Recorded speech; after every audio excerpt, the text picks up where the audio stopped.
You've tuned into The Mountain Gardener with your host, Ken Lain. Gardening, it can be challenging, but with these simple insider tips, you'll reap huge rewards.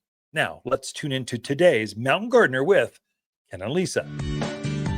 So, the last of the vegetables, my summer vegetables, have been picked. There's no more. There's no more cucumbers, no more tomatoes, at least in my gardens. So I didn't protect them. I covered them for a few nights, and I went, okay, that's it. That's enough. It's got too cold, too strong. And the way you can tell when your vegetables are done, basically the foliage turns black. And so what happens is these are tropical plants, things that form a fruit. So your eggplants, pumpkins, squash, beans. These are things that form an actual fruit that you pick off and use in the kitchen. Those are typically tropical plants. They love the summer. They do not like frost. And so we've had our first frost, at least here in the Central Highlands. You folks may be in a little lower elevation. Your time's coming within days, but basically we're here at the end of the season. The way you know frost got to your plant is a tropical plant has zero antifreeze in it. And so if you look at them cold, if you get close to 32 degrees or freezing, they turn black. So the sap inside the foliage or the stems, the structure of the plant, the cells of the plant literally explode. And the plant just wilts and dies. And the indication will be the next morning, the leaves are black. They look like someone took a blowtorch to them. So they just melt. They just turn black. And it can be just the top edge turns black. And then as we get a few more nights of cold, of freezing, the whole thing will turn black. Well, I went, okay, I've seen a few black leaves. I know it's over. We're done. I'm going to pick those few last fruits on the inside of the plant, pick those, and then harvest. And then the rest of the plant. I've actually pulled the plants out of the ground. Actually, Lisa went through and she cleaned up our gardens for us. It looks magnificent. We haven't quite gotten the soils ready yet, so I'll bring home a few bags of manure.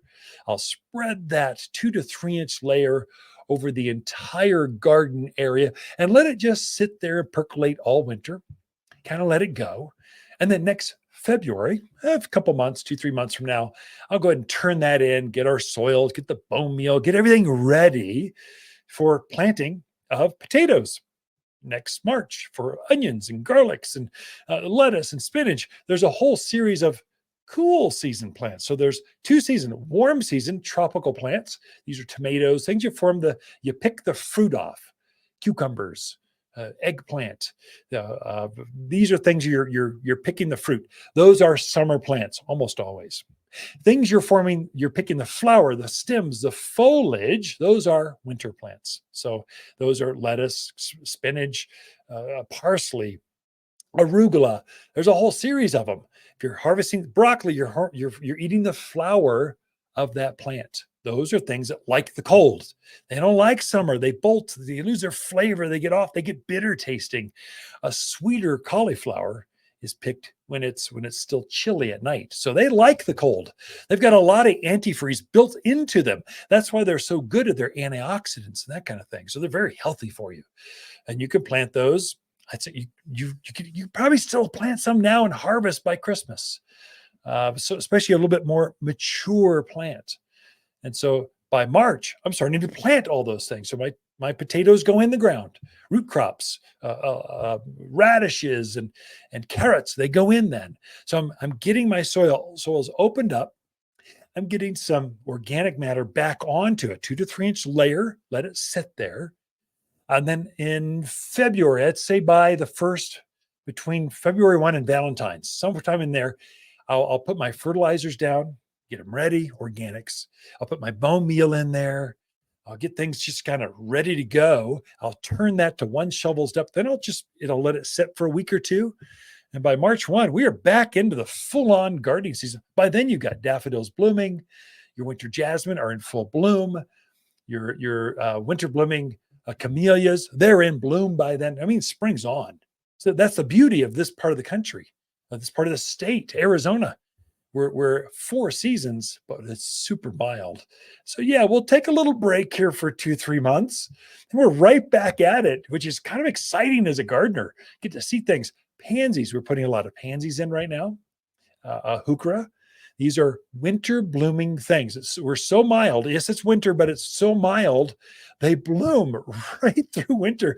It's amazing. So you can have pot full of kale, violas, of Dusty Miller. These are things in the Midwest. Yeah, they'll bloom for till the end of the year, and then they get frozen and vaporize.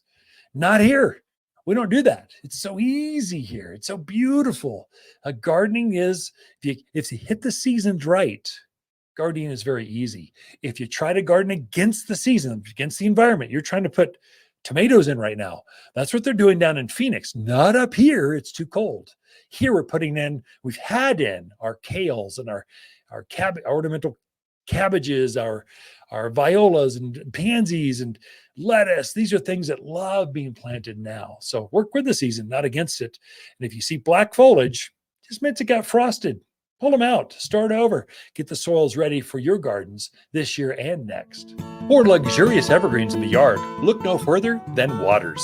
We have a luscious selection of evergreens that look their best in winter, so you can enjoy a beautiful landscape no matter the cold. Locally grown for stunning appearance and ability to thrive in cold weather. Perfect for that touch of luxury your neighbors are sure to be jealous of. Luxurious evergreens at Waters Garden Center in Prescott and watersgardencenter.com. Your one-stop shop for evergreens. Visit us today.